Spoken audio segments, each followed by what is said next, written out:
The Dance of Dragons, a true telling by Grandmaster Munkin, being a history of the war of Targaryen succession between the Princess Rhaenyra and Aegon, second of his name, that nearly destroyed the realm. The Dance of the Dragons. A stupid name for a Targaryen civil war where my ancestors danced away my birthright. Before the war, House Targaryen counted 18 dragons. By the end, we had 2, and nearly as few Targaryens. We would never be as powerful or as feared again. The dance began, as many dances do, with an old man and a young girl. The queen had failed to produce a son for her king, so he anointed his daughter, the Princess Rhaenyra, as his heir. But years later, the king remarried, and his new wife, Queen Alicent of House Hightower, gave him a son. Feeble and foolish, the old king refused to change the succession. He didn't even see how his court had split into 2 rival camps of blacks and greens, after the dresses that the princess and the queen had worn to some tourney. One night, a servant found the old king had died in his sleep and ran to inform Queen Alicent. Protocol dictated that the bells would be rung and a raven sent to Dragonstone to summon the heir, Princess Rhaenyra, for her coronation. But Alicent had other plans. Once she saw her dead husband's body, she sealed the room and had the servant thrown into the black cells to ensure his silence. At the hour of the owl, the Lord Commander of the Kingsguard, Sir Criston Cole, summoned the small council to inform them of the king's death. Sir Otto Hightower, the Hand of the King and father to Queen Alicent, demanded that the succession be settled immediately. The decrepit old men of the small council were confused. The succession was settled in their minds. The old king had forced the lords of Westeros to swear fealty to Princess Rhaenyra as his heir. But Sir Criston Cole rightly pointed out that a son comes before a daughter. The council argued until dawn, when the Master of Coin finally stood up and declared he would have no part of treason. Sir Criston Cole, wisely, opened his throat with a dagger, ending the debate. None were more surprised to hear of Prince Aegon's succession than Prince Aegon himself. At first, the fool rejected the crown, but his mother pointed out that his sister Rhaenyra would return such loyalty by taking his head. As the old king's true-born son, he'd always be a threat. Aegon relented. He was crowned in the Dragon Pit, and his wife and sister Helaena became queen. His brother Aemond flew off to win over the few great lords whose support Aegon didn't already have. The banner of the Gold Dragon flew over King's Landing and the Red Keep as Aegon, second of his name, ascended the Iron Throne. He would not sit it long. When ravens carried the news of Aegon's coronation to Dragonstone, Princess Rhaenyra summoned her own Black Council. With her was her uncle and husband, Daemon Targaryen, considered by many to be the most dangerous man in Westeros. Few lords supported her, but the greatest of these was Corlys Velaryon, who controlled the largest fleet in the realm, and his Targaryen wife, Rhaenys, the old king's sister. Then there were her 5 sons, although none grown to manhood. A pitiful assembly, really. Combined, they couldn't match the power of House Hightower alone. But Rhaenyra had dragons. She, Daemon, and Rhaenys rode huge and formidable beasts, and 3 of her 5 sons were riders as well. Dragonstone also housed 6 more dragons without riders. Against this, King Aegon had only 4 dragons of his own. Dragons can burn a city, but only armies can take and hold it. If she was to prevail, Rhaenyra desperately needed the support of the few great houses not already sworn to Aegon. Her eldest son, Jaehaerys, flew to the Vale in the north. Her middle son, Lucerys, flew to the Stormlands. Rhaenyra hoped that the war would begin and, if the gods were good, end with diplomacy. As always, they weren't. Little Prince Lucerys must have wet himself when he entered Storm's End and found King Aegon's younger brother Aemond already with Lord Baratheon. Aemond was fearsome even before he lost his eye and set a sapphire in its stead. But the princeling pleaded his mother's case. Finally, Lord Baratheon made his decision.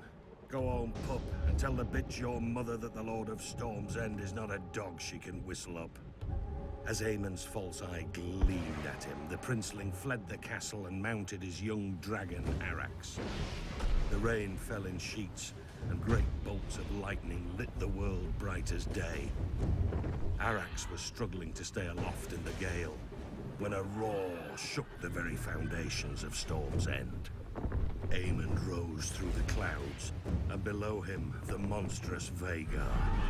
Vhagar was 5 times the size of Arax, and the hardened survivor of 100 battles. Vhagar caught him above Shipbreaker Bay. Watchers on the castle walls saw distant blasts of flame, and heard a shriek drown out the thunder. Prince Lucerys fell, broken, to be swallowed by the waves. With his death, the War of Ravens came to an end, and the War of Fire and Blood began. When Rhaenyra heard of her son's death, she collapsed. She considered ending the war right then, until a raven arrived from her husband, Daemon. Her son would be avenged. Whispers slithered through the taverns and back alleys of Flea Bottom. 2 men were found. One was a former gold cloak, the other, a rat catcher in the Red Keep who knew all its secrets. History remembers them only as blood and cheese. One night, Queen Helena entered the royal apartments with her daughter and 2 sons to put them to bed. Without warning, Blood and Cheese burst in, daggers in hand. They told her that a debt was owed. A son for a son. Blood and Cheese demanded she choose which son would be ripped from her forever. Queen Helena pleaded with the men to kill her instead, but they refused. Weeping, Helena named her younger son, Maelor. Perhaps she thought the boy was too young to understand. Or perhaps because the older boy was King Aegon's firstborn son and heir. "You hear that, little boy?" Cheese whispered to the younger son. "Your mama wants you dead." Then Blood struck off the older boy's head with a single blow. When the guards burst in, they found Queen Helena still screaming, clasping her dead son's body to her, mad with grief. The blood of their children transformed a dynastic dispute into a war of annihilation. The grief and rage of losing a child could burn down the world. Either Aegon or Rhaenyra could live at the end, but not both. Rhaenyra's forces struck yet another blow. The moment the Lord of Harrenhal saw Daemon Targaryen circling the castle on his dragon Caraxes, he struck his banners and surrendered. The Blacks now had the strongest castle in the Riverlands. Darker news still came to Aegon. Thanks to Rhaenyra's sons, Winterfell had declared for Rhaenyra, as had the Vale. Furious, Aegon dismissed his grandfather, Sir Otto, as Hand, and appointed Sir Criston Cole, who swore to march on all the lords who had declared for Rhaenyra and put their castles to the torch. Cole and the royal army first marched north and laid siege to Rook's Rest, a black stronghold near Dragonstone. When their lord saw their approach, he sent a raven to Rhaenyra, begging for help. For days he watched his fields and villages burning, with no response from his queen, until one day, a shadow passed over the Green Army. Rhaenyra had sent not an army, but her former mother-by-law, Rhaenys, and her dragon, Meleys. As her ancestor had done at the Field of Fire, Rhaenys gleefully began to incinerate Sir Criston's army. But Aegon had set a trap, and Rhaenys had flown right into it. As Rhaenys and Meleys blanketed Sir Criston's troops in dragon flame, 2 other dragons rose into the sky. Aemond on Vhagar, and King Aegon himself on the gleaming Sunfire. To her credit, Rhaenys didn't flee.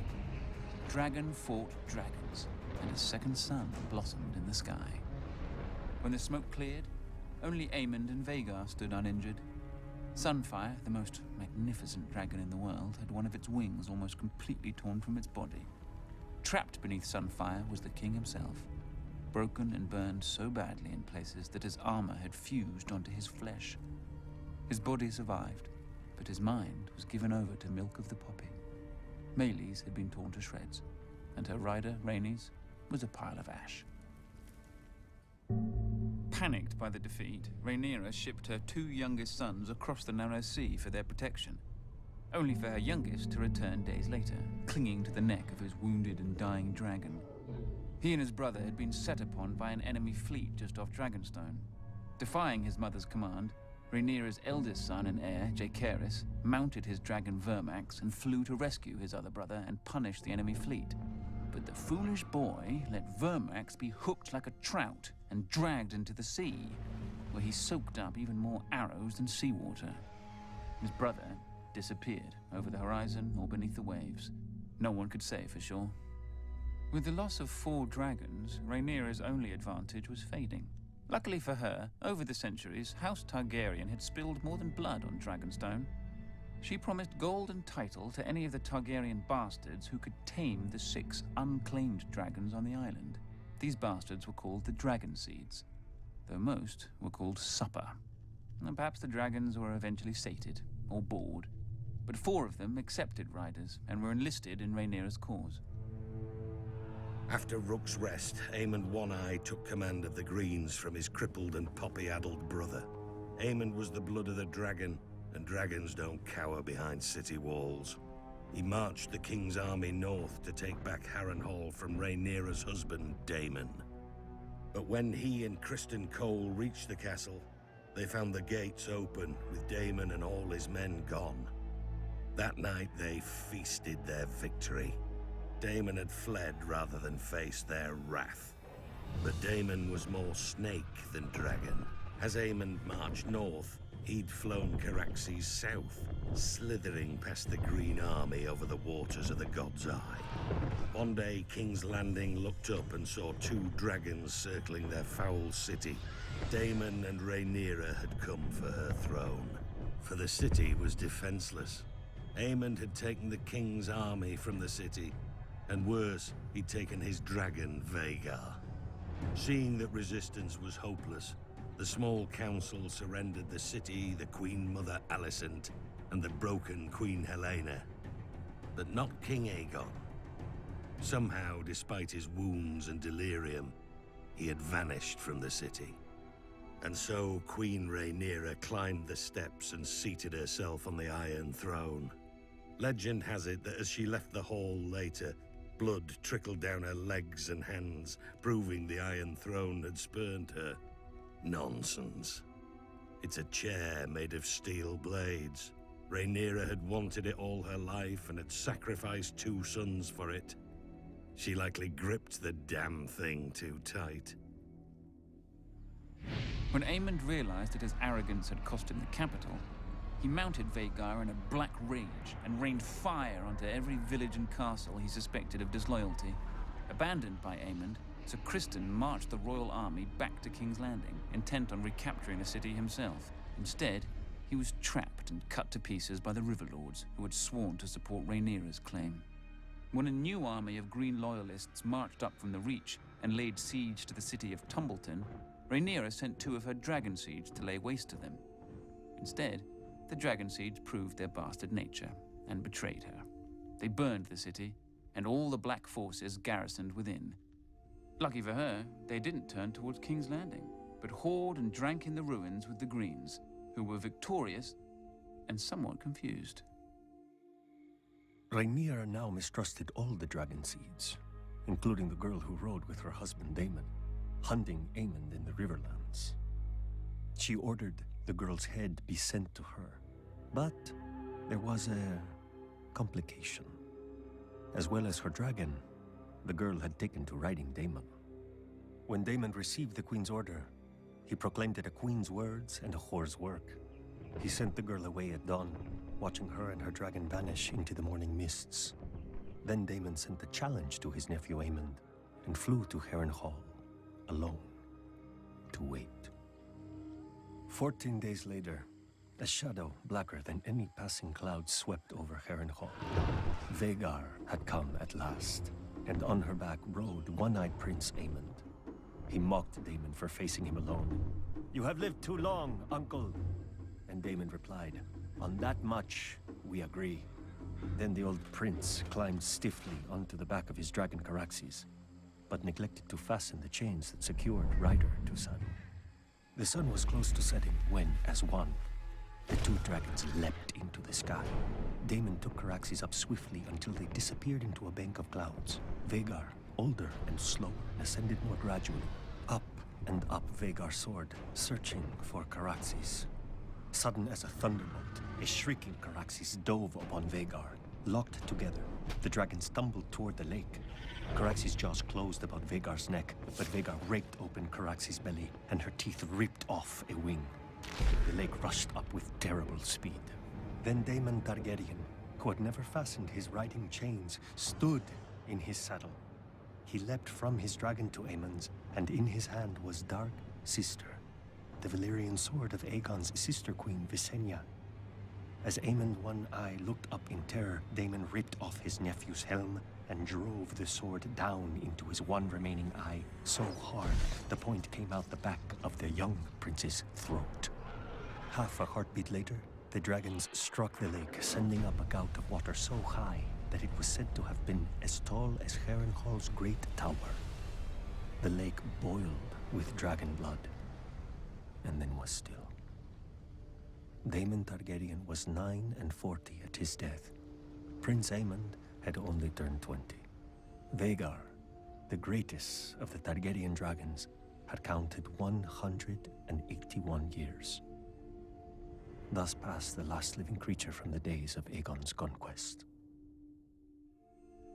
Back in King's Landing, Queen Rhaenyra didn't have much time to grieve for her stupid husband.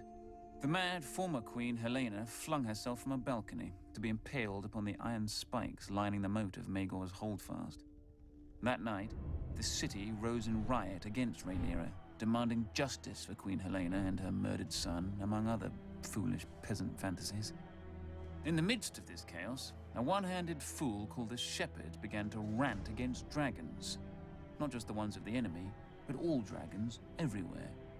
As he pointed to the dragon pit above on the hill, he shouted, "There the demons dwell, this is their city. If you would make it yours, first you must destroy them."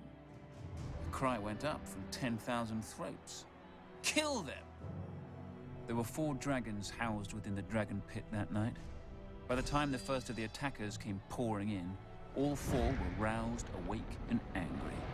Nobody knows how many men and women died that night.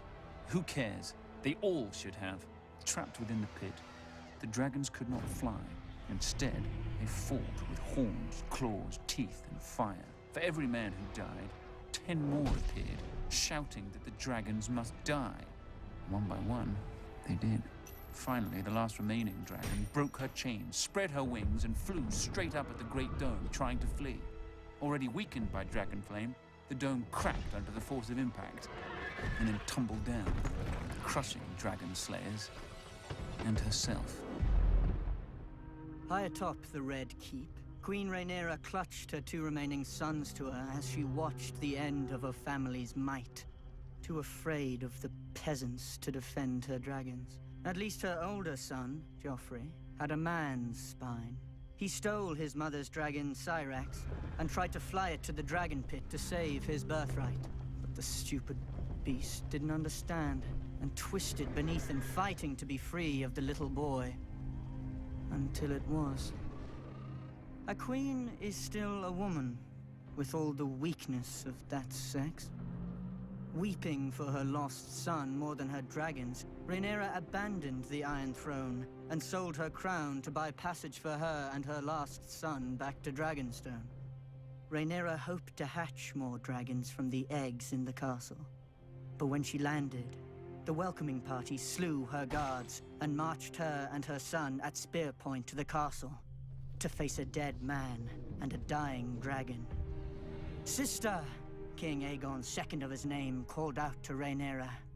Rook's Rest had left Aegon bent and twisted, his once handsome face puffy from milk of the poppy, with burn scars covering half his body. Rhaenyra, ever defiant, told her dear brother that she'd hoped he was dead. "After you," Aegon answered. Then Sunfire bathed her in a blast of flame and devoured her in 6 bites when her son watched, leaving the 7th and final bite her lower leg for the stranger. Rhaenyra was dead, and King Aegon sat the Iron Throne again. But only for half a year. He was poisoned by his own men, and replaced with the very boy who had watched his mother devoured. When Rhaenyra's last son wed Aegon's only daughter, the Dance of Dragons officially ended. Ashen burned men, all that was left of the Riverlands. Two scared children spouting oaths they didn't understand, all that was left of the mighty House Targaryen. Ancient skulls and hatchlings that grew no bigger than cats, all that was left of the dragons. Each brother of the Night's Watch swears a sacred oath to protect the realms of men. That doesn't mean pissing about, waiting for the cold to finally put an end to you. It means bleeding. It means fighting. It means going beyond the wall and hunting down those who mean harm to the realm. So how do you get 1,000 rapists and thieves to fight together, to bleed together? That's the burden of the Lord Commander. He keeps the builders building, the rangers ranging, and the stewards stewarding, or else it all falls apart. Each Lord Commander is chosen from and by his fellow brothers, and he serves for life. A long time ago, you may have had men from Queen's Gate and Long Barrow and the other 16 castles of the Wall come to Castle Black for an election. These days, you'd be lucky to scrape a few dozen from Eastwatch and the Shadow Tower, or however many they can spare who cast votes in their stead. All the same, the brothers are allowed to name whomever they think worthy of the title. Then we vote until one man receives a majority, however long it takes. Some elections have lasted less than an hour. Some have lasted weeks. One even lasted 2 years. Maester Aemon has said there have been 997 Lord Commanders since the Night's Watch was founded. Back then we had true soldiers, men of honor and strength. Now look who mans the wall. Bastards, peasants who stole a sheep to bugger, and fat little nobles who weren't worthy of their Lord Father's land. But the Lord Commander must find a place for them all, and turn these walking piles of horse dung into soldiers of the Night's Watch. Though we haven't always been so lucky to have such men to lead us. We've had cowards and fools as well. Our tyrants and our madmen. Runsel Hightower tried to bequeath the watch to his bastard. Roderick Flint thought to make himself king beyond the wall. Tristan Mudd, Mad Mark Rankenfell, Robin Hill, each nearly destroyed us with their foolishness. 600 years ago, the commanders at Snowgate and the Nightfort even went to war against each other. The simpering Lord Commander asked them politely to lay aside their quarrel, and incredibly they did, because they joined forces to murder him. The Stark in Winterfell had to intervene and take both their heads to save the Night's Watch. Now we've got more mouths than we can feed, a southern king in our castle, and cells full of wildlings, and no Lord Commander, since the last was betrayed by his own men. We need a new leader, a man respected enough to hold the watch together in this dark hour. A leader strong enough to make sure that the Night's Watch survives the coming winter, no matter the cost. Brandon the Builder, founder of House Stark, raised Winterfell with giants over 8,000 years ago, or so nursemaids tell all the children of the North.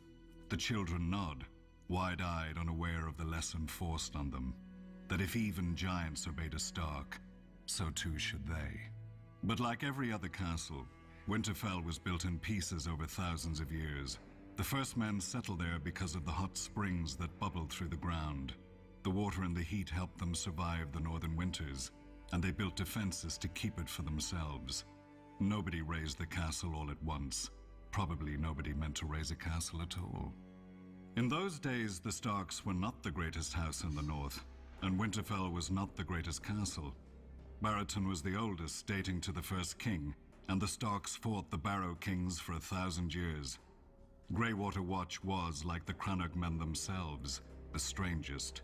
Only marriage subdued its marsh kings. But the greatest rival to Winterfell was always the Dreadfort, and my ancestors, the Red Kings of House Bolton. If tales can be believed, we fought from the long night until the Andals came. Because of us, Winterfell raised its first walls. When we took and burnt the castle anyway, Winterfell built more keeps, more walls, more guard towers. They expanded the granaries and larders to survive our sieges. They tended the godswood to win favor with the old gods against us. As the castle grew, more farmers and villagers flocked every winter from across the north to huddle under its walls, raising the winter town. In the spring, these villagers would find themselves marching in the Stark armies to fight against us. The greatness of Winterfell is as much our doing as the Starks. But in the end, neither its stone walls nor its tall keeps and iron gates could save Winterfell. At its height, it could have lasted a year under heavy siege. But a handful of Ironborn seized it in the night, while its lord, the king in the north, was playing in the south. My dagger ended his reign, and now House Bolton holds the castle of our ancient enemies. The direwolf no longer flies from the battlements above me, nor guards the doors and cornices of Winterfell against me. Below me, miles of long-dead Starks fade into darkness and obscurity, until even their faces are lost. Some Northerners whisper that they wait for the day their house will rise again. They will wait forever. Barristan the Bold, they call me to my face. I know what they say behind my back. Barristan the Old. And it's true. I am old, with hair as white as all the winters I've seen. The older a man grows, the less sleep he needs. These days I barely sleep at all. When darkness falls over this strange city, I find myself visited by the faces of the kings I have served, the faces of those I swore to protect, the faces of those I failed. All I ever wanted was to live a life of honor, defending a king worthy of service. During the War of the Ninepenny Kings, I sought out Malus the Monstrous, last of the Blackfire pretenders who had started this whole war. Malus believed that his Targaryen blood gave him a claim to the Iron Throne. I made sure his blood claimed nothing more than the dirt around his corpse. To show his gratitude, the king elevated me to his king's guard. It was the proudest moment of my life. But that king died, and I wasn't with him. Not that I could have saved him if I had been, but still, I vowed to do better with his son, the young Prince Aerys. For 20 years, his reign was peaceful and prosperous. Aerys was well loved by his subjects and respected by his lords. But as years went on, Aerys' temper soured. He became obsessed with dragons and fire, and the swords of the king's guard couldn't defend him from the enemies he saw lurking in every shadow. My king went mad. But there was hope. His son and heir. Prince Rhaegar was everything a kingdom could hope for in a ruler. He was strong but gentle, wise and cautious, and a good friend. No matter the wounds Aerys dug into the realm, we had faith that his son would sew it back together again when he ascended the throne. Then came Lord Went's tourney at Harrenhal, the largest ever in Westeros. I unhorsed every man against me until only Prince Rhaegar remained. We each set our feet in our saddles and lowered our lances and charged. And I fell. Muddy and bruised, I then watched Rhaegar present Lyanna Stark with the victor's crown of roses, though she was betrothed to Robert Baratheon. And Rhaegar himself was married to Elia Martell. We all know what happened after. If I'd been a bit quicker with my lance, if I'd chosen a faster horse, perhaps I could have spared the kingdom from the destruction that came after. Or if I'd thought to warn Brandon Stark against his rashness. He came to King's Landing himself, demanding Rhaegar return his sister. Poor fool. If he'd only known the depth of Aerys' madness, he wouldn't have dared provoke him. Aerys ordered Brandon imprisoned, and I could do nothing but obey.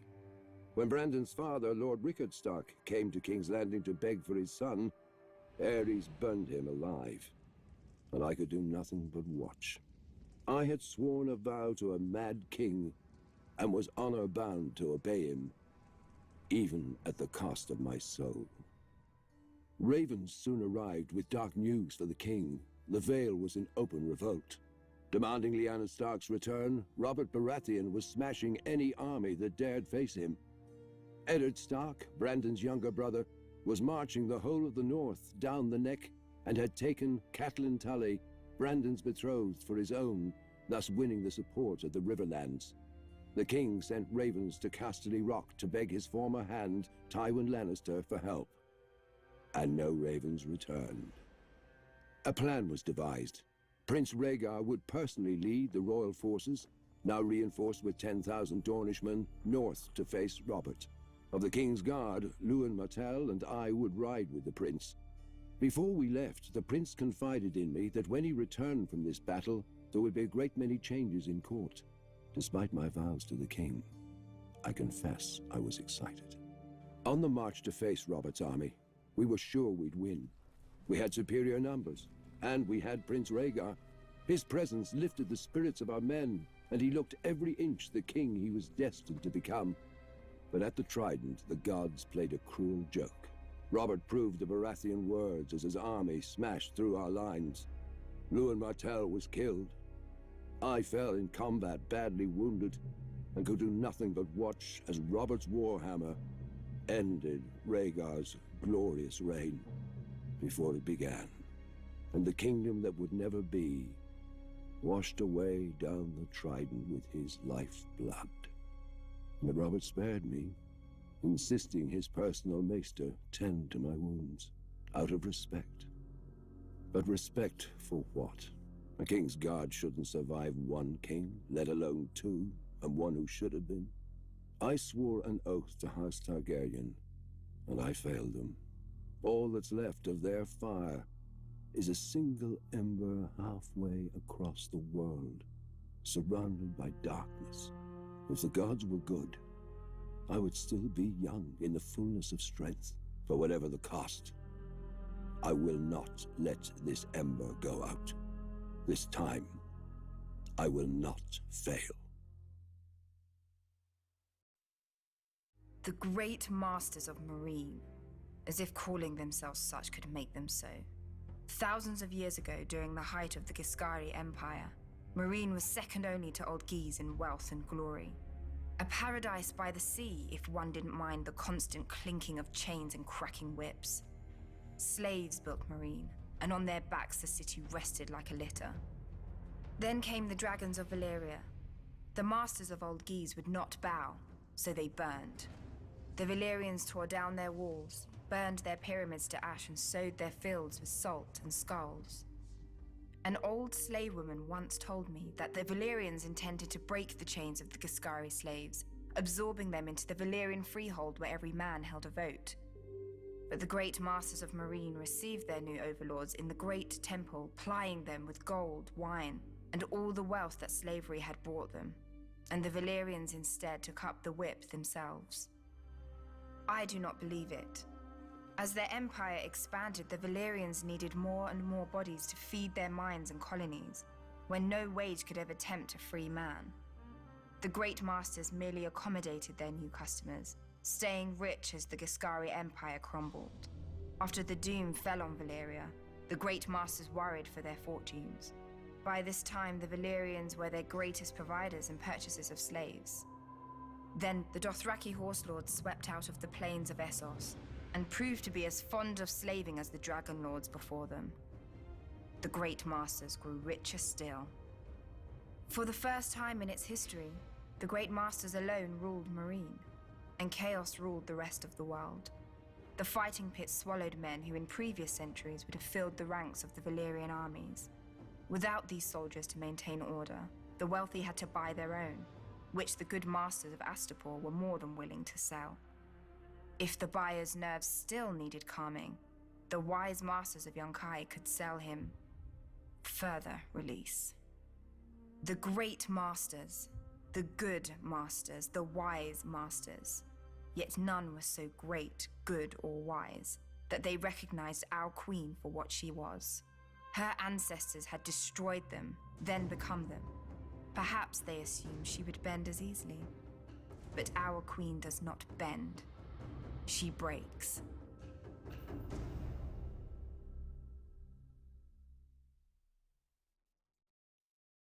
Today, men know the Seven as statues in the septs, but in the old days, the gods themselves walked among men. They crowned Hugo of the Hill, the first king of the Andal people, and promised him that his descendants would rule great kingdoms in a foreign continent. When the time came, the Andals carved the seven-pointed star upon their bodies and set sail for the strange land across the narrow sea, Westeros. Whilst Andal warriors battled the first men for kingdoms, Andal septons battled for souls and were received just as courteously. We don't know how many bold and pious men lost their lives, but adversity bred strength. Our purest and most righteous believers took up the sword to defend and preserve the faith from its enemies. So was born the Order of the Faith Militant. When Aegon the Conqueror landed in Westeros, the High Septon locked himself in a sept for 7 days and 7 nights. Finally, the crone lifted her golden lamp and showed him the path ahead. The High Septon himself would anoint and crown Aegon as Lord of the Seven Kingdoms, and the Faith Militant rallied behind Aegon in governing his newly united land. Yet Aegon and his sisters never wholly accepted the faith. The High Septon had conceded Aegon's marriages to his sisters as a relic of his Valyrian heritage, which would soon fade. But when Aegon's heir wed his daughter to his son, the faith could brook such abomination no longer. The High Septon led the denunciation of the Targaryens, and all over Westeros the Faith Militant took up their swords against the dynasty and its supporters. The Faith Militant set upon and punished the Septon who had performed the ceremony. A few of the Faith Militant's more militant members even scaled the walls of the castle and would have slain the king and his family had a knight of the King's Guard not intervened. Frightened, the king fled to Dragonstone, where he soon died of cramps. And so ascended the king's younger brother, Maegor the Cruel. His first act was to challenge the Faith Militant to kill him if they believed his rule to be ungodly. To the Order's eternal credit, they accepted. Ser Daemon Morrigan proposed a trial by 7. Ser Daemon and 6 of the Faith Militant against the king and his 6 champions. It was a contest in which the kingdom itself was at stake, and the accounts and tales are many. But at the end of it, Maegor alone lived, proving that the throne was rightfully his. He mounted the Black Dragon, Balerion, and burnt down the Sept in King's Landing, while the Faith Militant were inside at morning prayers. The screams of the burning and dying men were said to echo throughout the city. Though Maegor had won the trial by 7, he demanded the complete destruction of the Faith Militant and the faith itself, if necessary. He made war upon the Order wherever he found it. Yet the Faith Militant would not surrender, raising armies of their own and turning Maegor's own lords against him. The Father's justice may not always be swift, but it is certain.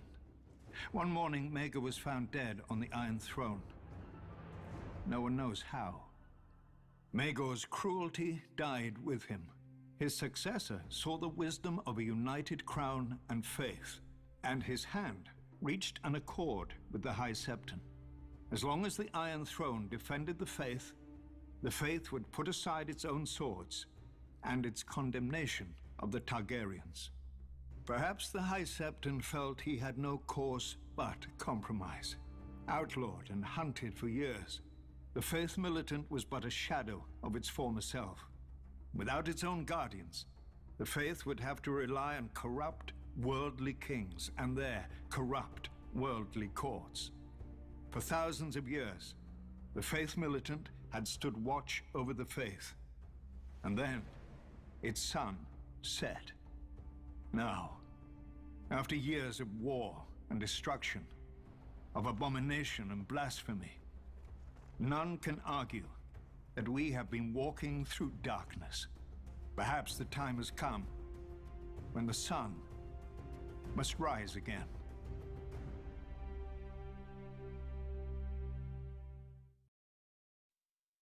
The Father reached his hand into the heavens and pulled down 7 stars, and one by one he set them on the brow of Hugo of the Hill to make a glowing crown.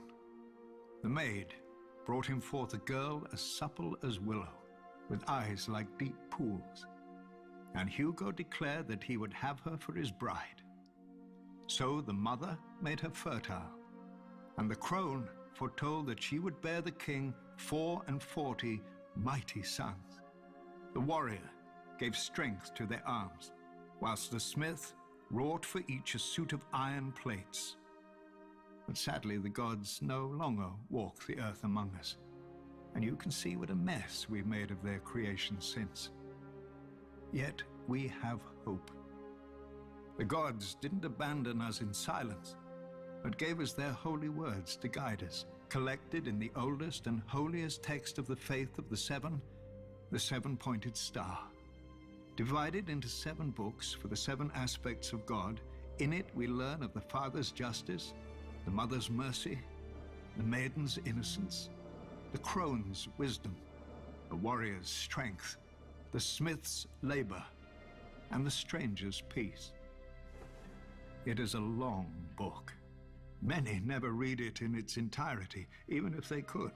When the Andals first sailed for Westeros, filled with divine fire, every warrior carved a 7-pointed star into his body, for even that was easier than carving its namesake into his mind.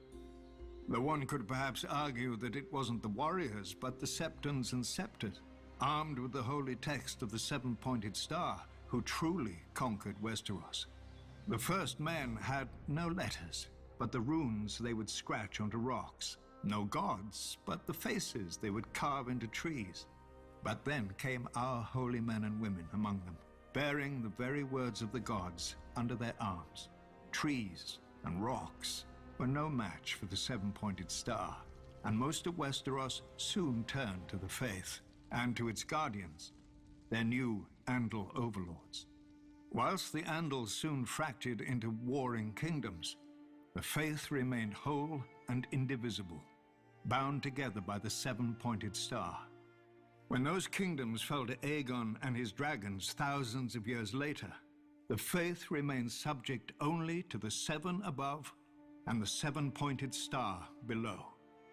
Or so it was supposed to be. Too often, our High Septons have lost their way, clouded by worldly wealth and power. No matter. We still have the 7-pointed star. Men's will and virtue may fail, but the words never do. As men bow to their lords and lords to their kings, so kings and queens must bow before the 7 who are one. The knees of the powerful work the same as the knees of the weak, and were given to all for the same purpose, to bend before the gods, or break in the bending. Before the 7 kingdoms, before the Iron Throne, there was Dorne. 12,000 years ago, the first men crossed the land bridge from Essos to here. Of course, they were men, so they soon broke it. Then, while their cousins to the north built kingdoms, the Dornish squabbled over land, water, and wives. For centuries. Until Nymeria, a warrior princess in Essos. She led a fleet of 10,000 ships across the narrow sea to Dorne. Almost all of the petty lords made it clear that she wasn't welcome. All but one, Mors of House Martell. He saw in her a strength to match any man, including his rivals. After she accepted his marriage offer, she set fire to her ships. For 50 leagues, the coast was bright as day, and in the burning light, Princess Nymeria named Mors Martell the Prince of Dorne, in the style of her people. Dorne would be her home, or her grave. For many years, Nymeria and Mors waged war against all rivals. The Jordanes, Blackmonts, Corgyles, and even the mighty House Ironwood. They sent no fewer than 6 self-styled kings to the wall in golden chains. After Mors fell in battle, Nymeria took command of his armies and united Dorne. In 2 years, she ruled for 27 more, and though she married again, those husbands were little more than counselors and consorts. Dorne was Nymeria, and Nymeria was Dorne. She survived a dozen attempts on her life, put down 2 rebellions, and threw back 2 invasions. And when at last she died, her eldest child succeeded her daughter, not her son. And Dorne followed her because Nymeria had proven that women were equal to men, if not better. Centuries later, Aegon Targaryen sought to unite Westeros as Nymeria had Dorne. The other 6 kingdoms fell quickly before his dragons and ambition. When his sister wife, Rhaenys, flew her dragon south and demanded our surrender as well, Princess Meria Martell warned, "I will not fight you, nor will I kneel to you. Dorne has no king. Tell your brother that." Rhaenys threatened that the next time the Targaryens would come with fire and blood. Meria replied, "You may burn us, my lady, but you will not bend us, break us, or make us bow. This is Dorne. You are not wanted here. Return at your peril." Rhaenys did, and she died. Her dragon died. All her soldiers died. Eventually, her brother, the Conqueror, conceded that what Nymeria had done, he could not undo. Generations later, another foolish Targaryen invaded Dorne. He died as well. Eventually, we did join the 7 kingdoms, but when we wanted, and on our terms. If dragons could not conquer us, why should we fear lions? Unbowed, unbent, unbroken. The words of House Martell, the words of Dorne. Men may forget, but women always remember. When we were divided, Nymeria united us. When we were invaded, Meria defended us. Now Dorne has been humiliated, its prince murdered. Who will rise to avenge us? Valyria was young, and as the young do, it sought to spread its seed. Its first daughter was Volantis, an outpost on the mighty Roine River at the frontier of the Empire. There, the Dragon Lords raised the famous Black Walls, seamless fused dragonstone 200 feet tall, and so thick that 6 4-horse chariots can race along the battlements side by side, as they do each year to celebrate the founding of the city. To this day, only those who can trace their ancestry back to old Valyria are allowed to dwell within the Black Walls. None are even permitted to set foot inside without an express invitation of a scion of the old blood, meaning, of course, the ancient and noble blood of foot soldiers. For the city's first 100 years, its only inhabitants were its garrison. But where soldiers go, vice follows. Taverns and brothels began to sprout up outside the Black Walls, and merchant ships began to call as well, bearing the favored trade of the summer sea, slaves.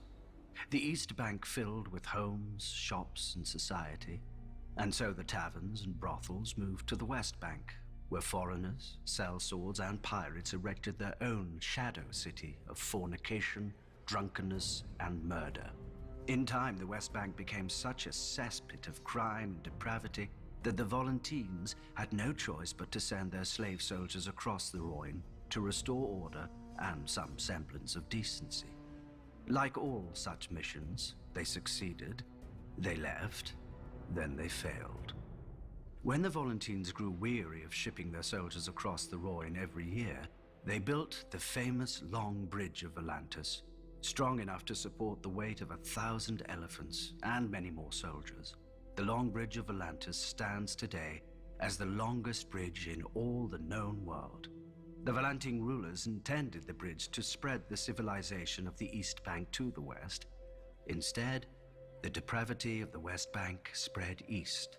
Shops, temples, taverns, inns, and brothels line the bridge, most 3 or 4 stories tall, with each floor overhanging the one beneath it. One can buy anything on the Long Bridge, or steal it if one's hands are quick enough. But if they're not...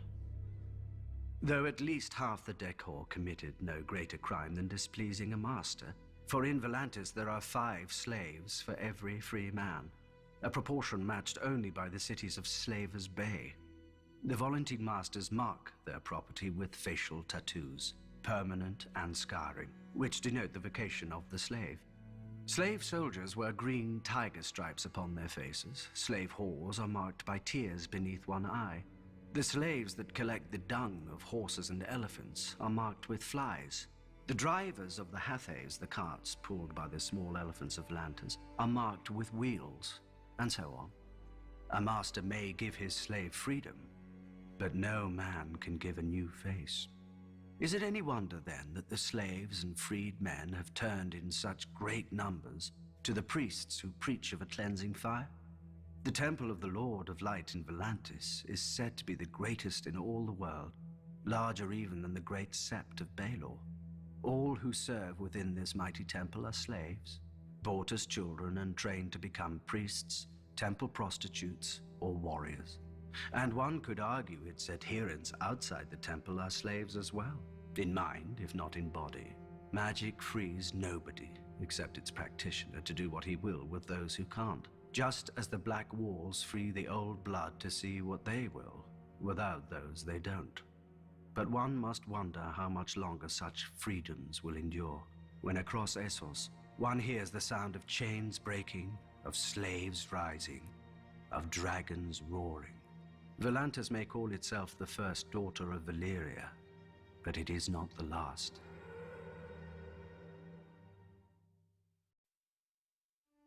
People love blood, when it's not their own. But tavern brawls are boring, and wars never have good seating.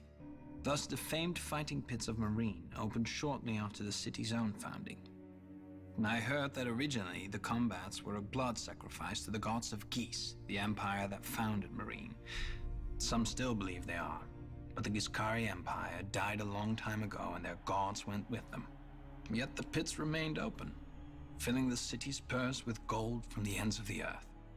I suppose the fighting pits are a blood sacrifice after all. Only the gods changed. In the pits, slaves fought each other to the death for fame and glory. And gold for their masters. A lot of gold. Enough for the masters to invest in rigorous training. Slaves were taught to fight like Dothraki screamers, bearded priests of Norvos, iron-born reavers, Westerosi knights, Kohoric hunters, and Lysine pirates. Whatever would excite a crowd. After all, everyone wants to know who is the best. And, of course, who isn't. For the crowds don't come only to see men fight well. I've seen the masters release tigers, lions, and other exotic beasts into the arena to chase less costly slaves, barely trained, if at all. A whore once told me of an amusement in one of the less prestigious pits. One boy was rolled in honey, one in blood, and one in rotting fish. And then a bear was unleashed, and the crowd wagered on which boy the bear would eat first. I never heard who won. Then again, it was obvious. The masters. Did such stories worry me? Of course not. I could fight, and for a good fighter, life was luxurious. Thousands of people chanted his name when he stepped into the pits. He would eat the choicest meats, drink the finest wines, and sleep on exotic furs. Often not alone. Women would fling themselves at him or sneak into his chambers to wait for him after a fight. Foreign princesses, priestesses, and even the wives and wayward daughters of masters. He never had to fear punishment. For a great fighter could be worth 300,000 honors. Another wife was always cheaper. And when this renowned fighter finally fell, for all fighters will in time, his name would be inscribed onto the gates of fate among the other valiant dead. I remember once trying to count the names, but the gates opened before I finished, and another fight began.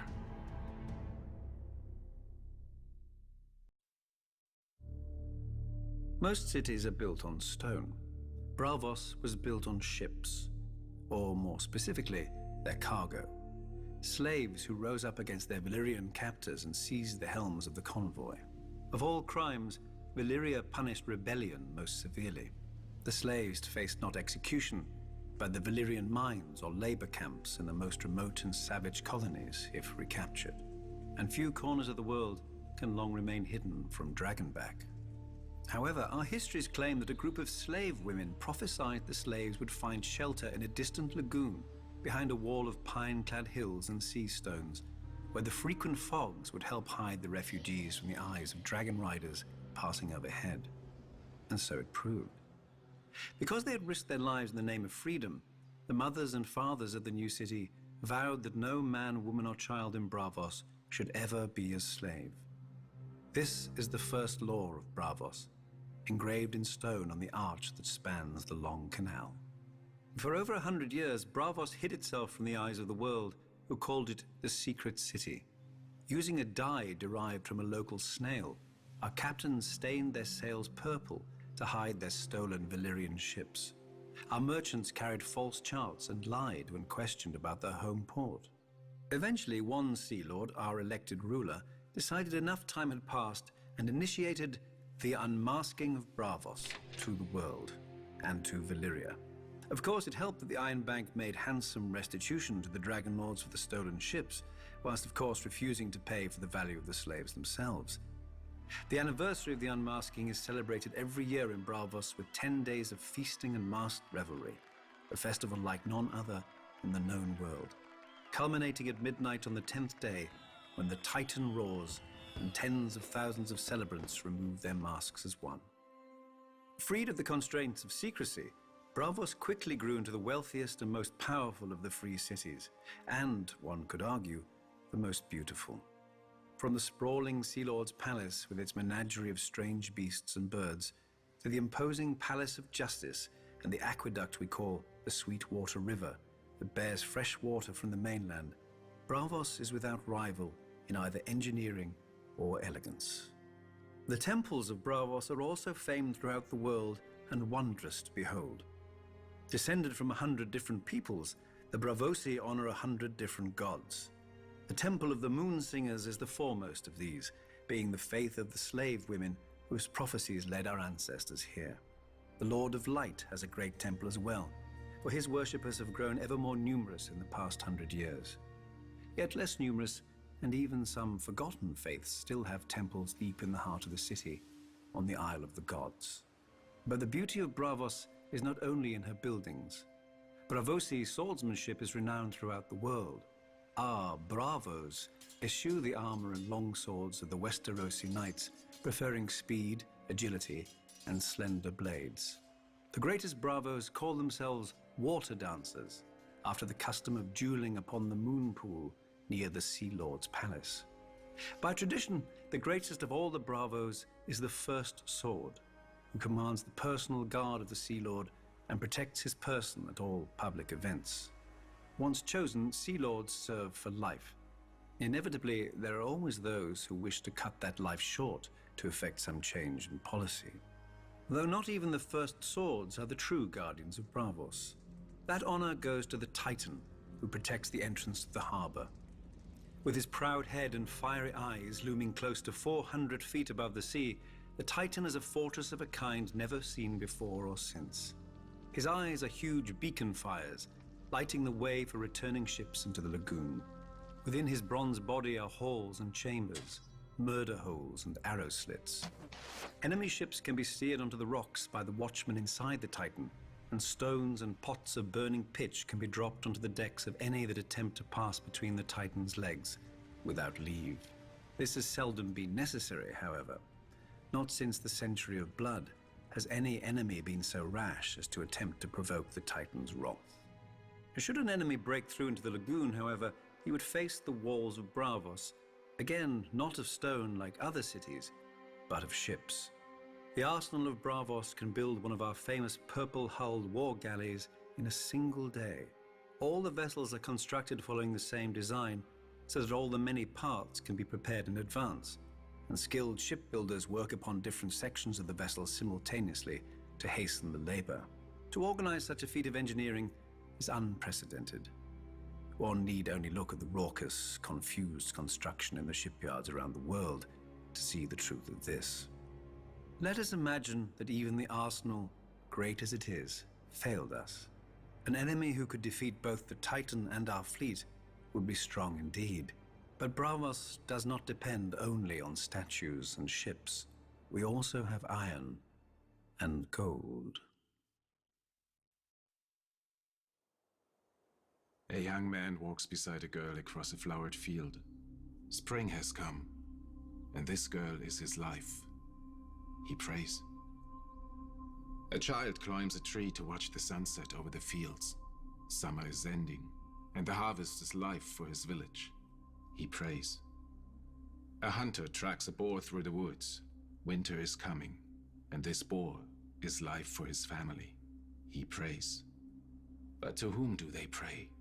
The world has as many answers as there are men to answer. But walk far enough, climb high enough, hunt long enough, and a man shall find only one God, with many faces. In the faith of the Seven, he is the stranger who guides men from this life to the next. Few seek his favor, or at least, few realize that they do.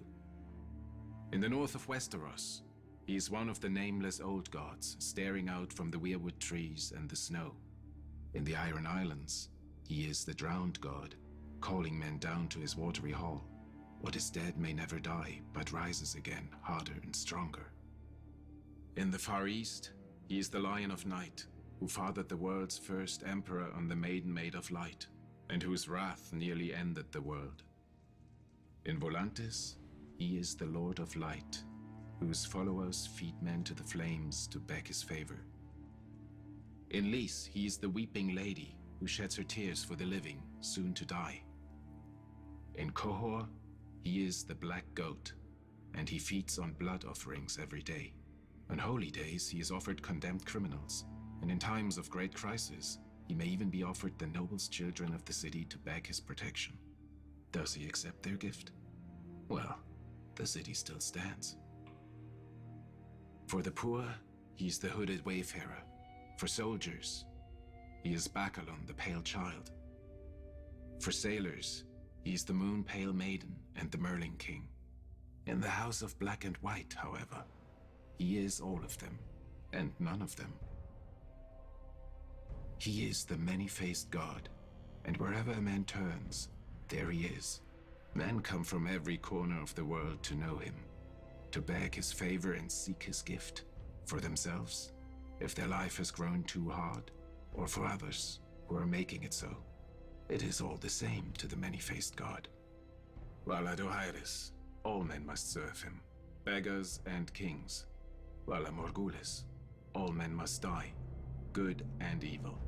Men worship as they will, but at the end of every road stands the many-faced god, waiting.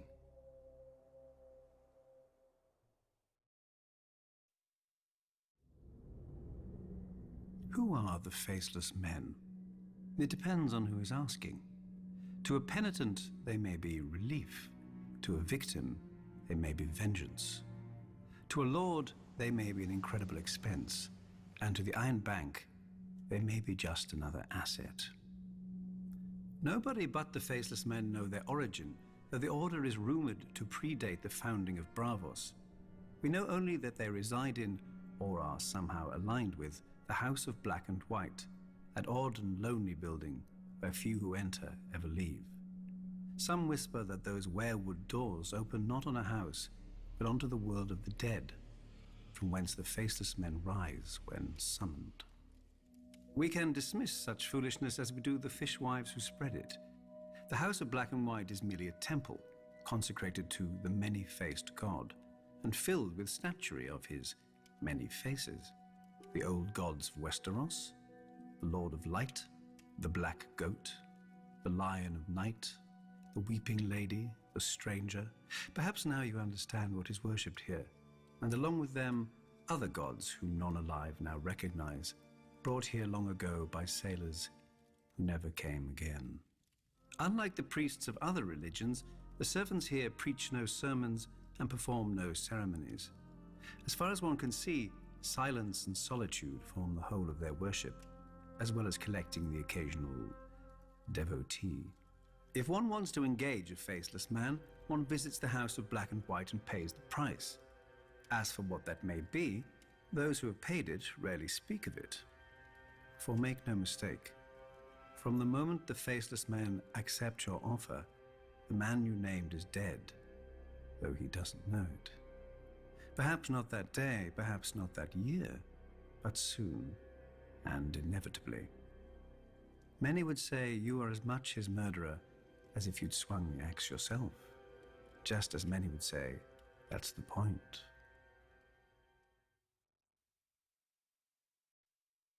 Westeros has mighty rivers, but none of them compare to the Rhoyne. It is said that there is no stream or puddle in western Essos but drains to Mother Rhoyne. No doubt an exaggeration.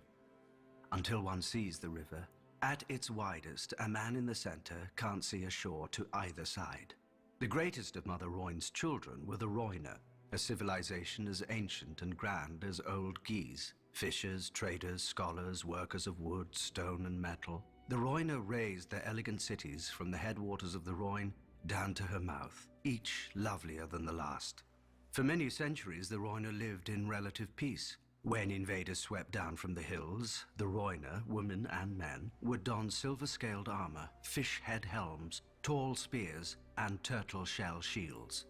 If the enemy did not laugh themselves away, it was said that Mother Rhoyne would whisper the enemy's secrets to her children, and the Rhoynish wizards could raise watery walls to drown their foes. Whatever magic the Rhoynar may have had, it wasn't enough.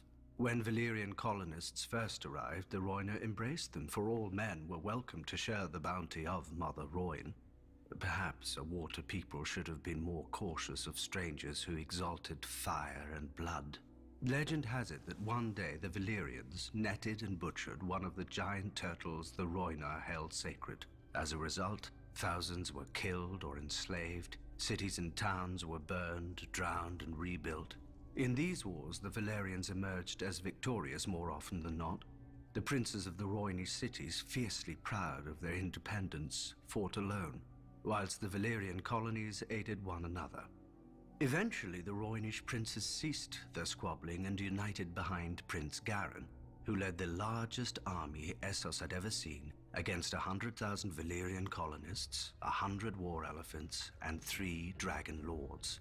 Thousands burned, but thousands more sheltered in the shallows of the river, whilst the Rhoynish wizards raised enormous water spouts against the foe's dragons. Rhoynish archers brought down 2 of the dragons, whilst the 3rd fled, wounded. And thereafter, the Rhoynar named Garin the Great. But Mother Valyria proved just as caring as Mother Rhoyne. When Garin the Great marched his army against Volantis, 300 Valyrian dragons descended from the sky. Tens of thousands burned whilst others rushed into the river, but the fires burned so hot that the water boiled and turned to steam. Garin the Great was captured alive and made to watch as Valyrians butchered every last man, so many that their blood turned the great harbor of Volantis red as far as the eye could see. Then they forced Garin to watch as they marched on his own city and enslaved all the women and children his army had left behind. The singers claim that Prince Garin called out Mother Rhoyne to curse the Valyrians, and she in turn flooded the city with foul waters and a damp fog that caused the skin of the Valyrians to harden and crack, and thus was born Grayscale. Fearing a similar fate, another Rhoynish ruler, Princess Nymeria, led her own people into every ship, skiff, and raft they had, and fled Essos. Eventually, after much hardship, they landed in sun-swept and bone-dry Dawn, but we all know that tale. Now Valyria has followed the Rhoynar out of this world, and her daughters have grown into free cities, wealthy and powerful and proud. Still, Mother Rhoyne flows on, past ancient ruins and bustling harbors, sweeping all man's kingdoms to the sea. Few afflictions are more feared than grayscale, and far past the point of reason. A legend calls it Prince Garin's curse, after an ancient eastern prince whom the Valyrians hung in a cage and forced to watch the immolation of his city and people. As his city burned under dragon flame, this prince called on his god for vengeance, and a thick fog of foul humors rose from the Rhoyne to smother the Valyrians with grayscale. But if diseases could be called down by the vengeful, we'd have no health in the world. More likely the disease predates the Valyrians entirely, confined to some remote region of Essos, and only spread throughout the world once the Valyrians linked the continent with roads and dragons. The disease begins as a rash. The afflicted flesh stiffens, calcifies, and cracks, and assumes the disease's nominal hue.